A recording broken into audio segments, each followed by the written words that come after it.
Better life Andrew motion का लिखा हुआ है, बहुत ही फेमस पोएम है। इससे पहले मैंने एंड्रू मोशन का ही लिखा हुआ द स्प्रिंग वेडिंग और रेजिम चेंज, इन दोनों के पोएम के ऊपर भी वीडियो मैंने बना दिया है। और इस वीडियो के बाद भी मैं एक और वीडियो लेके आऊँगा जो वेटरन पोएम है एंड्रू मोशन करके, उसको भी मैं लेके आऊँगा और कोशिश करूँगा जल्दी से जल्दी उसको अपलोड कर दिया जाए। ओके, तो ये सारे पोएम्स भी आप देख लीजिएगा, चैनल में रखा है, आशा करते हैं आपको पसंद आएगा। और उसमें एंड्रू मोशन के बारे में थोड़ा सा डिस्कस भी किया हुआ है, बैकग्राउंड भी दिया हुआ है, इसलिए ये पोएम, ये बेटर लाइफ बहुत ही लंबा पोएम है, तो लाइन बाय लाइन डिस्कस करूँगा, इसलिए इसमें मैं और वो सब चीज़ बोल के समय नष्ट नहीं कर रहा हूँ। आप लोग वो पोएम से देख करके समझ लीजिएगा। ओके, आइए लाइन बाय लाइन शुरू करते हैं। बस उससे पहले बस एक लाइन में मैं बता के रखूँ इसका थीम क्या है। एक ओल्ड मैन, ये पूरा पोएम किस कंस्ट्रक्शन में लिखा गया है कि एक ओल्ड मैन जो है वो अपना मेमोरीज को लेके टटोलता है, ठीक है, डिफरेंट डिफरेंट मेमोरीज, और सिर्फ एक ही वॉइस नहीं, यहाँ पे काफ़ी डिफरेंट डिफरेंट वॉइसेस है, मतलब काफ़ी सारे नरेटर इसमें हैं, डिफरेंट डिफरेंट एज के, ठीक है, कास्ट के, फिर आपके रिलीजन के, डिफरेंट डिफरेंट जेंडर के, और डिफरेंट डिफरेंट कंट्री के भी। तो सारे कई कैरेक्टर अपने मतलब मेमोरी यहाँ पे डिस्कस कर रहे हैं, और उसका थ्रू नरेटर कहना चाह रहे हैं कि दुनिया का जहाँ पे भी जो भी हो, ओल्ड एज में आकर के सब कोई एक ही जैसा बन जाता है। सब कोई को क्या चाहिए होता है, एक बेटर लाइफ चाहिए होता है। और ये बेटर लाइफ एक्चुअली किस मायने में बेटर है, और हम लोग जिसको बेटर समझते हैं कि आराम मिल जाए, कंफर्ट मिल जाए, फाइनेंशियल स्टेबिलिटी मिल जाए, ठीक है, यंग एज में जो चीज़ बेटर लाइफ लगता है, क्या ओल्ड एज में भी वही बेटर लाइफ होता है या नहीं होता, ये चीज़ पूरा पोएम में धीरे धीरे हम लोग समझेंगे। ओके, तो चलिए स्टार्ट करते हैं। You think I must be asleep when you sit at my beside. तुमको लगता होगा, ये मतलब शुरू हो रहा है, ये नरेटर बता रहे हैं, उनके उनके पास कोई आया है, ठीक है, और उसको उनको वो बता रहा है कि तुमको लगता होगा कि शायद मैं सोया हुआ हूँ ना, जब तुम मेरे पास बैठ रहे हो। Well I might be what with the late afternoon hush. हालांकि हो सकता है कि मैं शायद सोया हुआ हो भी, ऐसा हो भी सकता है, लेकिन ये जो लेट आफ्टरनून हश है, यानी शाम का ये जो साइलेंस है, हश यानी साइलेंस, उसका क्या करूँ, है ना। Now the other residents have all retired to their rooms but no I am not asleep. हालांकि बाकी जो रूम के रेसिडेंट्स हैं, जो वासिंदा हैं, वो अपने अपने रूम में लौट चुके हैं, रिटायर यानी रेस्ट के लिए लौट जाना है, लौट चुके हैं, रेस्ट ले रहे हैं, दोपहर है, सो रहे हैं शाम को, लेकिन मैं सोया हुआ नहीं हूँ।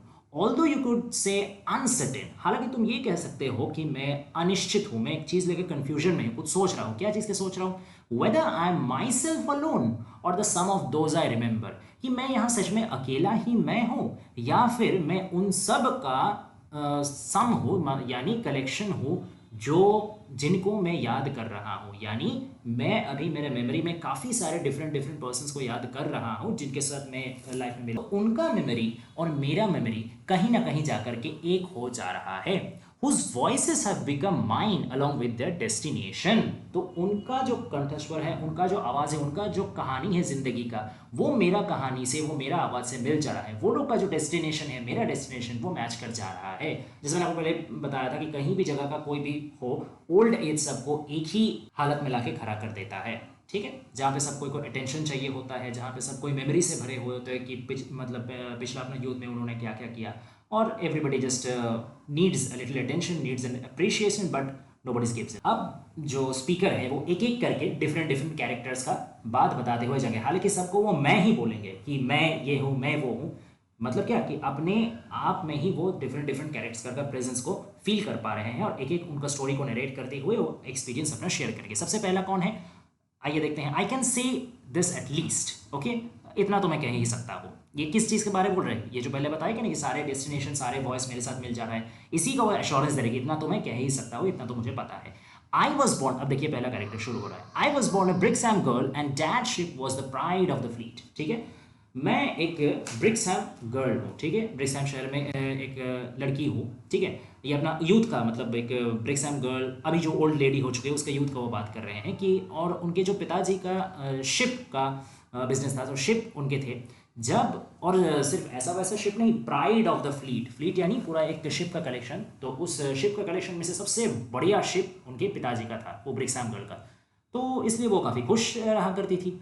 हर दिन, every day when they came ashore I had my pick of the mackerel in their beautiful shiny blue suits. हर दिन जब वो अशोर यानी कि जब तीर में मतलब बीच में आया करते थे वो शिप्स लेके, तब मैं क्या करता था, तब मैं बहुत खुश हो जाता था और जा करके मेरा पसंदीदा मैकरेल को चुन लेता था। मैकरेल एक समुद्री मछली होती है, ठीक है। ये काफ़ी कमर्शियल भी इसका वैल्यू है क्योंकि ये काफ़ी पॉपुलर है, इसमें काफ़ी प्रोटीन्स एंड न्यूट्रिशंस वगैरह रहते हैं, तो इसीलिए इसका डिमांड काफ़ी हाई रहता है। तो मैं क्या करता था, जा करके एकदम जो सबसे शाइनी शानदार ब्लू कलर का जो मैकरेल है वो मैं उठा लेता था। But then again I was stationed on the flying boats. मैं फिर उड़ता हुआ बोट्स में खुद को बिठा लेता था। उड़ता हुआ बोट्स मतलब क्या, आसमान में उड़ता हुआ नहीं, लहरों के थ्रू उड़ता हुआ, ठीक है। मतलब ऐसे जाता हुआ जैसे लग रहा है समंदर के ऊपर वो उड़ उड़ के जा रहा हो, ठीक है ना। Wasn't that a lovely time? क्या वो एक सुहाना समय नहीं था? The way they come in very low over the harbor and the deep green water lifted up to greet them or seem to. जिस तरीके से वो लोग यानी बोट्स और शिप्स का बात किया जा रहा है, जैसे वो लोग बहुत नीचे आ जाते थे हार्बर, जब मतलब बंदरगाह आते आते वो लोग बहुत नीचे हो जाते थे वाटर लेवल के, एंड डीप ग्रीन वाटर, और ठीक उनके सामने घना हरा वाटर क्या होता था, उठता था, जैसे कि लग रहा हो उनको ग्रीटिंग कर रहा हो, शिप्स को और बोट्स को ग्रीटिंग कर रहा हो। Ask yourself this question, is it only when you become like me that you will hear what I have to tell you? Make your mind up. यानी अब तुम अब रीडर से या लिसनर से वो क्वेश्चन कर रहे हैं, अब ब्रिक्सहैम गर्ल का पर्सोना में रह करके, कि अब मैं तुमसे एक क्वेश्चन करता हूँ, ये क्वेश्चन सवाल तुम अपने आप से पूछो, क्या तुम तभी मेरा बात सुनोगे, जो मैं तुमसे कह रहा हूं, क्या वो तुम तभी सुनोगे जब तुम मेरे जैसे बन जाओगे? इस बारे में अपना माइंड सही कर लो, माइंड सेट कर लो, डिटर्मिनेशन हो जाओ। इसका मतलब क्या, इसी से साफ जाहिर होता है कि ओल्ड मैन या ओल्ड वुमन का कहानी को, एक्सपीरियंस को कोई सही से भाव नहीं देता है। इसीलिए वो दुख से, फ्रस्ट्रेशन से बोल रहे कि जब तक तुम मेरे जैसे नहीं होगे, यानी जब तक तुम भी ओल्ड नहीं होगे, क्या तब तक तुम अंदर चाह नहीं आएगा कि एक ओल्ड मैन क्या बोल रहा है, किसी के एक्सपीरियंस शेयर करे तो वो सुनने का? ये है बात। Here's me when we were in Landerneau on our honeymoon. अब यहाँ पे स्पीकर एक दूसरा शिफ्ट हो गए दूसरे कैरेक्टर में, जहाँ पे एक कपल अपना मतलब कपल में से जो वाइफ है वो अपना हनीमून का बात कर रही है कि जब हम लोग लैंडर्नो में थे। लैंडर्नो आपका एक बहुत ही खूबसूरत कोस्टल टाउन है, नॉर्थ वेल्स में यह है, ठीक है। काफ़ी प्राकृतिक खूबसूरतियाँ है। तो जहाँ पे हनीमून में लैंडर्नो में हम लोग थे। आई पेंटेड माई टो नेल्स रेड। मैंने अपना पैर का जो नाखून था उसको लाल कलर से रंगा हुआ था। If you care to look you could see I still have my toenails red. अगर तुम अभी मेरा तरफ देखने का थोड़ा कष्ट करोगे तो तुमको दिखेगा कि मेरा अभी भी टो नेल्स रेड ही है। इसका मतलब क्या है कि मैं नहीं बदला हूँ, मेरा चाहत नहीं बदला है। भले ही मेरा तो उम्र हो गया है तो क्या फ़र्क पड़ता है उससे, मेरा प्यार अभी भी वैसा है, मेरे डिज़ायर अभी भी वैसा ही है। मैं चाहता हूँ, मैं वही तरीके से अप्रिशिएटेड होना चाहता हूँ, लेकिन तुम अभी देखते ही नहीं हो। I do this by myself with no help. मैं ये खुद ही करता हूँ, अपने से ही मैं टोनेल पेंट करता हूँ, किसी का हेल्प नहीं लेता। And that's me dancing round the house. It was the fresh air kept me going without a single brown Penney in my purse. और ये जो देख रहे हो, ये पूरा घर से इधर से उधर जो दौड़ रहा है वो मैं ही हूँ। मेरे अंदर जिंदा दिल, मैं बहुत इंजॉयमेंट भरा हुआ था, मेरे अंदर बहुत लाइवलीनेस था, ठीक है। और यही जो फ्रेश एयर है, मतलब ताज़ी हवा का झोंका जैसा था मैं, ठीक है। Without a single brown Penney in my purse. मेरे पर्स में एक भी पैसा नहीं था, एक भी पेनी नहीं था। वैसे ही मैं, लेकिन तब भी मेरे में गम नहीं था, या तुम्हारा अंदर भी तब गम नहीं था, क्योंकि तब हम लोग यंग थे, तब हम लोग फुल ऑफ लव थे, डिज़ायरस थे। अभी भी तो मेरे अंदर वो सब जिंदा है, लेकिन क्योंकि मैं बूढ़ा हो गया हूँ तो कोई अब फर्क नहीं पड़ता किसी को। You see what I'm saying? I'm living here among you and you pay no attention or decide what I'm thinking which is not worth your attention. तो तुम देख रहे हो कि मैं क्या बोलने का कोशिश कर रहा हूँ, तुम समझ रहे हो ना। मैं तुम ही लोग के अंदर यहाँ पे जी रही हूँ, मैं हूँ, अभी भी एग्जिस्ट कर रहा हूँ, मैं कुछ बोलने का कोशिश कर रहा हूँ, लेकिन तुम लोग अटेंशन ध्यान दे ही नहीं रहे हो, या फिर ये सोचने में लगे हुए हो कि जो मैं बोल रहा हूँ वो क्या ध्यान देने लायक है भी कि नहीं, यही हिसाब कस रहे हो बैठे बैठे। I am every single colour in the rainbow. बहुत इंपॉर्टेंट लाइन है, ध्यान दीजिएगा। I am every single colour in the rainbow but you see no colour, you see the colour grey. मैं जो रेनबो है उसका जो 7 कलर है ना, उनमें से हर कलर मैं हूँ। यानी कि मेरे अंदर अभी भी कलर है, मेरे अंदर अभी भी वही सब डिजायर्स या लिवलीनेस या इंटरेस्टिंगनेस टू लीड अ लाइफ है, लेकिन तुमको दिखता ही नहीं है। तुम मेरे सिर्फ क्या देखते हो, सुपरफिशियल देखते हो, बाहर से देखते हो कि ये बूढ़ा हो गया है, इसका भी शारीरिक सक्षमता उतना नहीं है, तो ये इंटरेस्टेड, इसमें इसका अंदर बात करने का भी कुछ नहीं है और इससे ज़्यादा घुल मिल के भी फायदा नहीं, ये तुम देखते हो। तो बाहर से ही ना मैं फिर बूढ़ा हुआ हूँ, मेरा बॉडी ने सिर्फ एज किया है, अंदर से तो मैं अभी भी वही हूँ। तो तुम मेरा सिर्फ बाहर का ग्रे कलर को देखते हो, लेकिन मेरे अंदर इतना सारा जो कलर अभी भी पनप रहा है उसको तो कोई नहीं देखते, मेरे मन अब रंगीन है उसको कोई नहीं देख रहे हो। We have singing here at night और perhaps it has begun already. यहाँ पे हम लोग का सिंगिंग है, एक संगीत अनुष्ठान का आयोजन हम लोग किए हैं रात में, या फिर शायद हो सकता है ये ऑलरेडी शुरू भी हो गया हो। Can you hear them singing? क्या तुमको सुनाई दे रहा है वो लोग गाना गा रहे हैं? यहाँ पे एक सिंबॉलिक अर्थ है कि गाना किस चीज़ का गाना, कि एंजॉयमेंट का गाना, मेमोरी का गाना, कि अभी वो लोग जो वृद्ध हो गए हैं वो जब जब जवान थे उन्होंने क्या क्या अचीवमेंट्स किया था, क्या क्या ड्रीम्स कैसे फुलफिल किया था, इस चीज़ का गाना, इस चीज़ का एक स्मृति रोमंथन आप कह सकते हैं। तो क्या तुमको सुनाई दे रहा है कि सब लोग अपना मेमोरी का डाला खोल के बैठे हुए हैं, लेकिन अपना संगीत लेकर के बैठे हुए हैं, लेकिन कोई श्रोता है ही नहीं, कोई ऑडियंस है ही नहीं, किसको सुनाए? You would not believe how old I am without feeling it. बहुत समझने वाला लाइन है। तुम विश्वास नहीं करोगे मैं कितना उम्र दराज हूँ विदाउट फीलिंग इट, अगर तुम मुझे महसूस नहीं कर सके। मतलब बाहर से तुम देख के समझ नहीं पाओगे मैं कितना ओल्ड हूँ, बाहर से भले ही मैं 60 साल 70 साल 80 साल का बूढ़ा हूँ, लेकिन जब तक तुम मुझे फील नहीं करोगे। कैसे फील करोगे? जब तक तुम मुझसे कनेक्ट नहीं होगे, जब तक तुम मुझसे इमोशनली और या फिर कहा जाए तो कम्युनिकेशनली कनेक्ट नहीं होगे, तब तक तुम समझोगे ही नहीं मुझको कि मैं अंदर से कितना जिंदा दिल हूँ, अंदर से मैं अभी भी 25 का जवान हूँ, मेरा मन अभी भी बूढ़ा नहीं हुआ है। I tell myself that is because I have looked after everybody. मैं ये खुद को बोलता हूँ क्योंकि मुझे पता है कि मैंने सब किसी का ध्यान रखा है। When I go to the doctor now, I find the door is closed. अब सबका ध्यान रखते हुए, सबका रिस्पॉन्सिबिलिटी उठाते हुए मेरा तो पूरा उम्र, मेरा जवानी गुजर गया।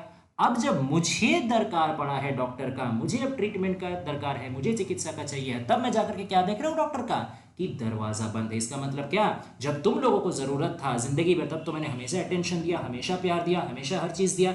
अब जब मैं अटेंशन मांग रहा हूं, मेरा जब अब लोनलीनेस आ गया है, तब मेरे बारे दरवाजा बंद हो जा रहा है। ठीक है? और ये आप लिटरल सेंस में भी ले सकते हो कि उम्र होने के साथ साथ ऐसे भी डॉक्टर के पास जाना आना ज्यादा हो जाता है। ठीक है? उस सेंस में भी आप ले सकते हो। Do I knock? क्या मैं खटखटाऊं?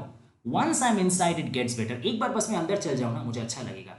आई से गिव मी अ मिनट। मैं लेकिन बोलता हूँ कि अच्छा ठीक है, थोड़ा सा समय दो, थोड़ा सा रुको। तो इसको आप मेटाफोरिकली भी इस सेंस में ले सकते हो कि जैसे ही मैं अंदर चला जाऊंगा, यानी जैसे ही मैं किसी के साथ बातचीत करने लगूंगा, मेरा अंदर जो जितना जमा हुआ बात है वो जैसे ही मैं शेयर करने लगूंगा, मुझे अच्छा लगेगा। लेकिन किसके साथ शेयर करूं? क्या मैं खटखटाऊं? क्या मैं किसी को पुकारूं? ओह सुनो, मेरा बात सुनो। पता नहीं, कोई तो जवाब देगा नहीं। I am Richard. अब नेक्स्ट कैरेक्टर में शिफ्ट हो जाता है। आई एम रिचर्ड, मैं रिचर्ड हूं, and I am perfectly able bodied, thank you, and also of perfectly sound mind. यानी एबल बॉडी यानी मैं शारीरिक तरीके से भी बहुत सक्षम हूँ और मेरा मानसिक स्थिति भी बहुत अच्छा है। What can I do for you? मैं आपके लिए क्या कर सकता हूँ? The chances are I know more than you about most things. संभावना है कि आपसे ज्यादा, मतलब जो लिसनर है उनसे ज्यादा, हर विषय में ही आपसे ज्यादा ज्ञान, आपसे ज्यादा एक्सपीरियंस मेरे पास है। I landed on Gold Beach on D-Day, then worked as a brewer.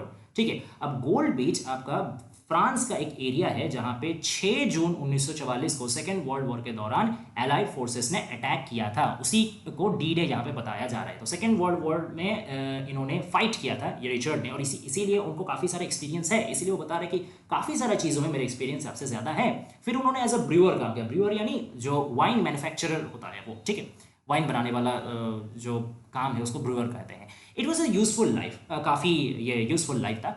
Defending the realm than making beer. तो ये बियर तैयार करना, ये ब्रूअरी का काम से ज़्यादा मुझे तो जो डिफेंडिंग द रेम यानी जो राजत्व को, जो किंगडम को बचाने का काम था, यानी वर्ल्ड वॉर 2 में जो लड़ाई करने का काम था, वो मुझे ज़्यादा पसंद आया।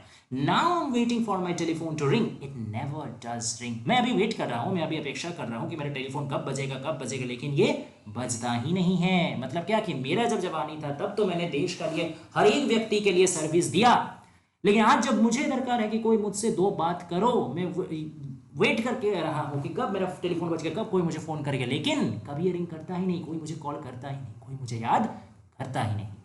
If you were looking this way, you would see my right hand stretching towards you with something I have to pass over. अगर तुम थोड़ा मेरे तरीके से देखो तो तुमको समझ में आएगा कि मेरा दाहिना जो हाथ है वो बढ़ा हुआ है। मैं ऑलरेडी उसको आगे बढ़ा के रखा हूँ क्योंकि मुझे कुछ देना है। मेरे हाथ में ऐसा कुछ है जो मुझे तुमको देना है, यानी कि ओल्डर जनरेशन जो है वो यंगर जनरेशन को पास ऑन करते हैं, अपने एक्सपीरियंस, अपना लाइफ लेसन ये पास ऑन करते हैं। वो लोग तो रेडी है, लेकिन यंगर जनरेशन ग्रास करने के लिए तैयार है ही नहीं, इंटरेस्टेड है ही नहीं। When I open my fingers, you must look at the gift carefully. जब मैं अपना उंगलियों को खोल के वो गिफ्ट को दिखाऊंगा, तुमको ध्यान से देखना पड़ेगा।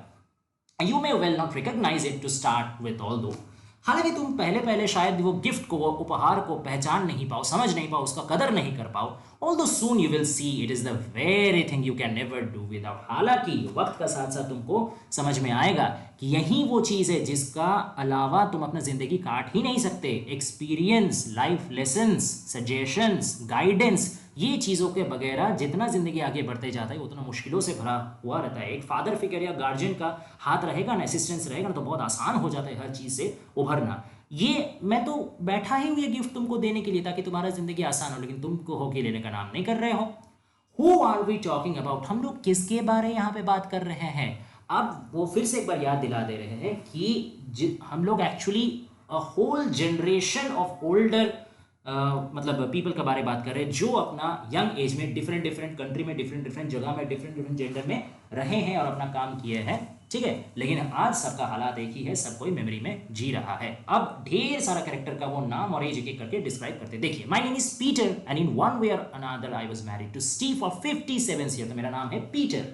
पीटर का कहानी है, मैं एक या दूसरे कोई एक तरीके से मैं स्टीव के साथ मेरा शादी हुआ था 57 साल तक, मतलब उनका मैरिड लाइफ 57 ईयर्स तक चला। टुडे आई एम अलोन, आज मैं अकेला हूँ। मतलब क्या, उनका जो पार्टनर है Steve, that has died, okay, he has died. The pain is very strong because nobody would miss me if I died.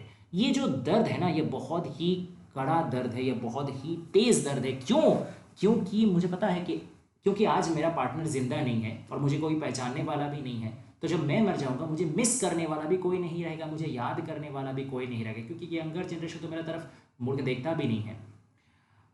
It would affect nobody, किसी को कोई फर्क नहीं पड़ेगा। I am Simon aged 67, I am Liz aged 82, I am Helen aged 72 and I do chatting and keep it on Wednesdays. तो यहाँ पे बताया जा रहा है कि साइमन 67 साल का साइमन, 82 साल का लिज और 72 साल का हेलन का बात यहाँ पे किया जा रहा है, ठीक है। I am Ali and I am a widow and I think if you don't do anything then God won't do anything। फिर अलग आ जा रहे हैं अली। अब देखिए यहाँ पे क्रिश्चियनिटी, इस्लाम और हर जगह मतलब different different religion, different different caste, different different country का यहाँ पे कैरेक्टर उठाया जा रहा है, ये साबित करने के लिए कि old age is a universal feeling and everybody feels all alike, ठीक है। तो मैं एक विडो हूँ, विडो यानी जिसका हस्बैंड का डेथ हो चुका है, और मुझे लगता है कि अगर तुम कुछ नहीं करोगे तो ईश्वर भी कुछ नहीं करेंगे।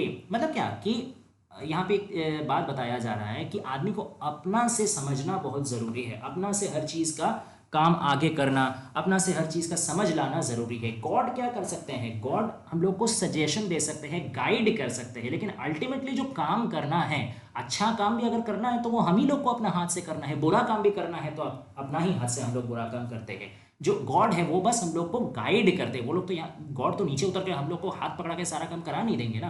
तो ये वो बताने का कोशिश करेंगे, तुम अगर इंसान खुद से कुछ नहीं करे, इंसान खुद से कुछ अच्छा नहीं सोचे तो ईश्वर भी कुछ नहीं कर सकता।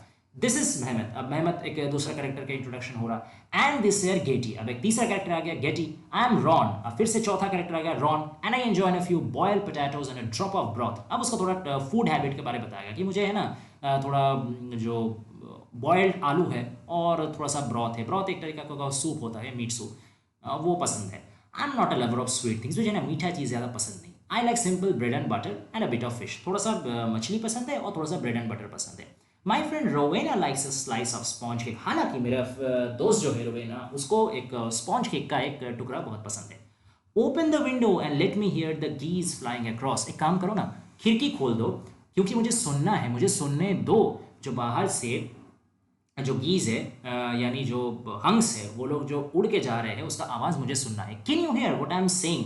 तुम क्या सुन भी रहे हो मैं क्या बोल रहा हूँ? Are you paying attention? ध्यान दे रहे हो? I love to hear the geese flying and know their ways. मुझे बहुत अच्छा लगता है सुनना कि गीज के मतलब जो हंस उड़ते हुए जाते हैं उसका आवाज़ सुनना, और किस तरफ से वो लोग जा रहे हैं उनको घर वापसी देखना मुझे बहुत पसंद है। तो ये बीच में वो सवाल कर रहे हैं ना कि खिड़की खोलो, तो जाहिर सा बात है जो लिसनर है उसने खिड़की नहीं खोला, इसलिए दोबारा वो बोल रहे कि सुन भी रहे हो कि नहीं। ये दर्शाता है कि एक ओल्ड मैन या ओल्ड वुमेन कितना भी इंपॉर्टेंट या कितना भी अच्छा इंटरेस्टिंग बात क्यों ना करे, उसको कोई तवज्जो देता ही नहीं, उसके साथ कोई 2 मिनट बिताने का, 2 मिनट अपना अटेंशन देने के लिए कोई तैयार है ही नहीं। और यहाँ खिड़की खोलो एक तरीके से सिंबॉलिकल भी आप समझ सकते हैं कि अपना मन का, अपना दिल का खिड़की खोलो। ऐसा नहीं कि सिर्फ जो यंग पीपल है, ब्यूटीफुल पीपल है, उन्हीं से दिल लगाना है, उन्हीं से मन लगाना है। ओल्ड पीपल के पास भी बहुत कुछ है देने का, तुम आओ तो सही।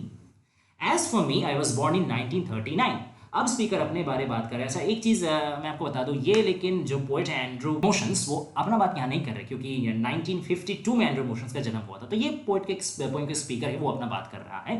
मतलब वहीं जो एकदम शुरुआत में पोएम का जब शुरुआत हुआ था, तो वो बोलता है ना कि तुमको लग रहा है कि शायद मैं आफ्टरनून में सो गया हूँ, वही अब अपना बात कर रहा है कि मैं 1939 में मेरा जन्म हुआ था। And all our people came down from Staffordshire and Cheshire. और ये दोनों दो शहरों का नाम है। ये दोनों शहरों से हम लोग का जितना भी कम्युनिटी था सारे आ गए थे। I class myself a traveller not a gypsy. हालांकि मैं खुद को एक मतलब ट्रैवलर कहता हूँ, जिप्सी नहीं। जिप्सी यानी जिसका पास कोई घर, कोई ठिकाना नहीं है, इधर उधर भटकता रहता है, ठीक है, वंडरर टाइप का है। तो मैं वैसा नहीं हूँ, मैं ट्रैवलर हूँ। मुझे ट्रैवलिंग पसंद है, इधर उधर घूमना मुझे पसंद है, एक्सप्लोरिंग करना मुझे पसंद है। When I was a boy, we had a horse and wagon. जब मैं बच्चा था, छोटा था, तब हम लोग के पास एक घोड़ा था और एक वैगन यानी गाड़ी था, कार्ट था। I had to make fire and put the horses out to graze at dawn. मुझे क्या करना पड़ता था? मुझे आग जलाना पड़ता था, घोड़ों को लेकर के जाना पड़ता था चढ़ाने के लिए एकदम सुबह सवेरे। Then I had to bring them back close behind the wagon at dusk. और dusk यानी शाम के वक्त मुझे क्या करना पड़ता था? वो घोड़ों को वापस लाना पड़ता था उन वैगन के पीछे पीछे। When Dad bought a bus, which we called a freezer box, he sold the horses. जब पिताजी ने एक बस खरीदा जिसको हम लोग फ्रीजर बॉक्स कहते थे, तो तब उन्होंने घोड़ों को बेच दिया। I stood and cried. मैं खड़ा था और मैं रो रहा था। I was a big lad, lad यानी लड़का, मैं तब बड़ा लड़का था, रोने जैसे मेरी उम्र नहीं था, लेकिन फिर भी मैं रो रहा था क्योंकि मुझे हॉर्सेस बहुत पसंद थे, उनसे मुझे बहुत लगाव था। It was not the same. घोड़ों का चल जाने के बाद सेम सब कुछ नहीं था। You couldn't smell the horses. आपको घोड़ों का वो जो स्मेल वो और नहीं आएगा। अब इसका मतलब क्या ये कि घोड़े का बदन से बहुत बढ़िया डीओ वाला खुशबू निकलता है? नहीं, यहाँ पे घोड़ों का खुशबू नहीं मिलना इन द सेंस वो लोग का असिस्टेंस नहीं मिलना, वो लोग का साथ नहीं मिलना। घोड़ों को वो इतना प्यार करते थे कि उनका खो जाना मतलब उनका ज़िंदगी से कुछ एक मतलब इंपॉर्टेंट चीज़ चल गया, ऐसा उनको लग रहा था। Our people are in Magna Carta. हम लोगों के जो आदमी है, जो कम्युनिटी सोसाइटी है, वो मैग्ना कार्टा में है। अब मैग्ना कार्टा एक रेफरेंस मैं आपको बता देता हूँ। इसका मतलब होता है द ग्रेट चार्टर। 1215 साल में सबसे पहले इंग्लैंड के जो किंग थे, किंग जॉन, उन्होंने एक एग्रीमेंट साइन किया था अपने जो उनका सबॉर्डिनेट जो भी पॉलिटिकल लीडर्स थे, जो बैरन्स थे, उनके साथ, कि हालांकि वो किंग है लेकिन इसका मतलब ये नहीं है कि वो अपना मनचाहा जो चाहे वो कर सकते हैं। उनको भी रूल ऑफ लॉ फॉलो करना पड़ेगा और सब कोई पॉलिटिकल मेंबर को एक सेंस ऑफ लिबर्टी देना पड़ेगा। सबका बात सुन के उनको चलना पड़ेगा, अपना जो मन मर्जी वो नहीं कर सकते। तो ये था मैग्ना कार्टा। तो इससे एक चीज़ क्या पता चलता है कि लिबर्टी, ये Magna carta is a symbol of liberty, is a symbol of freedom, independence. तो वो क्या बता रहा है कि हम लोगों का जो आदमी है, जितना भी सोसाइटी था, समाज था, सब कोई उस इंडिपेंडेंस में थे, उस लिबर्टी में थे, ठीक है, या अभी भी है, ठीक है। तो ये एक तरीके से वो इनडायरेक्टली और एक बात बता रहे हैं कि जो तुम लोग हो, जो यंग जनरेशन हो, तुम लोग भी अभी फ्रीडम एंजॉय कर रहे हो, लिबर्टी एंजॉय कर रहे हो, सब कुछ एंजॉय कर रहे हो, बिल्कुल करो, लेकिन हम लोगों का बात सुनना भी जरूरी है, ये भी समझो। I had the life of really, now I have a serious illness and won't last. तो मेरा जो लाइफ था ना, जिंदगी था ना, वो एकदम रेली जैसा था। रेली होता है very courageous and very valiant, बहुत ही हिम्मत वाला, ठीक है। मतलब जो चाहे वो करता था, ठीक है, एकदम शरीर भी तब बढ़िया था यंग एज में, ठीक है, तो काफ़ी एडवेंचरस था, काफ़ी करेजियस लाइफ मैंने जिया है। लेकिन अभी मुझे बहुत सीरियस बीमारी हो गया है और मैं ज़्यादा दिन बचूंगा नहीं, won't last. But when I count my blessings at night, लेकिन रात को जब मैं सोचता हूँ ना कि मेरी ज़िंदगी में क्या क्या ब्लेसिंग्स है, I have a load of blessings, मेरे पास ढेर सारा ब्लेसिंग्स है। आई लव गॉड, मैं भगवान से प्यार करता हूँ, एंड वांट टू डाई, और मृत्यु मुझे चाहिए, मैं मरना चाहता हूँ। What better thing is there to live for, क्योंकि कितना आयरॉनिक लाइन है, आप सोचिए, क्या ही बच गया है, इससे क्या बेहतर चीज़ बच गया है जिसके लिए मुझे ज़िंदा रहने का दिल करे। तो इतना आप सोचिए, एक आदमी जो इतना ब्यूटीफुल, इतना एडवेंचरस लाइफ जी करके आया और अभी वो काउंट करता है ब्लेसिंग, कि ठीक है, गॉड ने उसको जितना ज़िंदगी दिया बहुत बढ़िया दिया और वो खुद को बहुत ब्लेस्ड मानता है, लेकिन अभी ज़िंदगी में उसका ऐसा कोई वजह ही नहीं बचा। क्यों वजह नहीं बचा? क्योंकि हम लोग उसको इंपॉर्टेंस नहीं दे रहे हैं just because he is old. We are just treating him like a garbage, like a waste. इसका उनको फ्रस्ट्रेशन है, इसका उनको दुख है, इतना दुख है कि वो मरना चाहते हैं। Is that you living now? अब देखिए, याद है एकदम पहला स्टैंजा में जो व्यक्ति आया था हम लोग स्पीकर के पास, अब वो व्यक्ति उठ रहा है, ठीक है, मतलब उसको वो इम्पेशेंट हो गया है, इतना बात ये कर दिया, उसको सुनने का मन नहीं, वो अब उठ रहा है, ठीक है। Is that you living now? अभी चाह रहे हो क्या? वेरी वेल, ठीक है, जाओ। As for me, I have not done. जहां तक मेरा बात है, मैं लेकिन कंप्लीट नहीं किया हूं, मेरे पास अभी भी बोलने को बहुत कुछ है।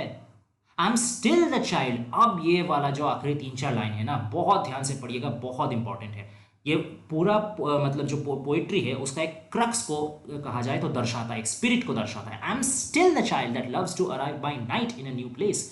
मैं अभी भी मन ही मन में अभी भी वही छोटा बच्चा हूं जो जिसको बहुत पसंद होता है रात में एक नया जगह में आना। Then wakes early to pull the curtains back on sunlight pouring into a bay. और फिर सुबह उठ करके जो पर्दे होते हैं खिड़की के बाहर पर्दे, उस पर्दों को हटा करके देखना कि कैसे सूरज का रोशनी पोरिंग इनटू अ बे, बे यानी एक समंदर, तो समंदर में कैसे सूरज अपना रोशनी ढाल रहा है। I had never seen before.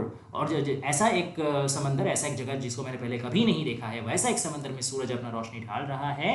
where big pelts of seaweed left to dry by the retreating tide। retreating मतलब पीछे हटने वाला, जहाँ पे बड़ा बड़ा क्या होता है, सीवीड। सीवीड यानी आपका एक तरीके का सी प्लांट होता है जो जब लहरें आते हैं ना तो उसके साथ कभी कभी वो आ जाता है। तो वहीं सीवीड कैसे भीगा हुआ रहता है, लेकिन जब वेव्स लहरें पीछे चल जाती है तब वो सूख जाता है, सूखा पड़ा रहता है। तो कैसे वो सूखा पड़ा हुआ है जब वेव्स पीछे चल गया हो। And the dainty orange crabs, dainty यानी वेरी ब्यूटीफुल, ठीक है, ब्यूटीफुल भी कह सकते हैं, टेस्टी भी कह सकते हैं। ऑरेंज क्रैब, ऑरेंज जो बड़े बड़े क्रैब होते हैं, क्योंकि क्रैब को खाया भी जाता है, वो लोग काफ़ी टेस्टी भी होते हैं समुद्री क्रैब। ऑरेंज क्रैब क्या कर रहे हैं, क्रॉलिंग अक्रॉस देम, और वो सीवीड के आसपास वो लोग रेंग रहे हैं। And the pebbles are everything I need, और छोटे छोटे मसलिन पेबल्स है, छोटे छोटे टुकड़े हैं पत्थर के। तो ये सारा चीज़ है जो मुझे चाहिए अभी, यानी कि मैं अभी भी बचपन में हूँ। एक चाइल्ड जैसे इंथुसियास्टिक होता है, एक चाइल्ड के अंदर जैसे ज़िंदगी जीने का चाह होता है, पूरा दुनिया घूमने का चाह होता है, हर एक मिनट को कंप्लीटली यूटिलाइज करने का चाह होता है, मेरे अंदर भी वही चाह है। मेरा मन अभी भी जिंदा है, मेरा शरीर बूढ़ा होया है, लेकिन दिल तो बच्चा है जी। ठीक है, तो ये था पूरा पोएम, आशा करता है आपको पसंद आया होगा। और वेटरन पोएम को मैं जल्दी से जल्दी अपलोड करूंगा, तो stay tuned in the channel guys, and thanks for